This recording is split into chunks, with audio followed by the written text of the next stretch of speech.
And this piece from a podcast that I listened to, a really interesting podcast I listened to just recently by with Henry Morset. He's the head of design for Perplexity AI. He was being questioned by the podcast author about a statement he made. You cannot prototype an inbox.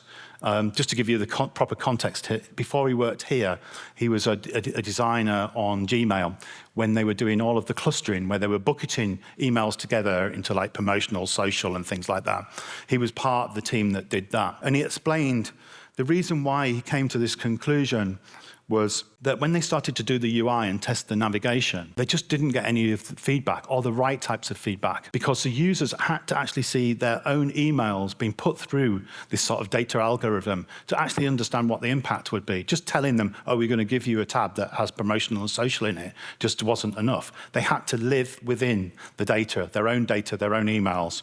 And that's why he came up with this statement here. It's a bit dog foody, this statement, but I think the most important bit to take away from it is to live in it, to live in the data itself and understand some of those transactions and some of those features that we were just talking about, the materiality and what the impact of that is on the data, those personal data, in this case, the emails.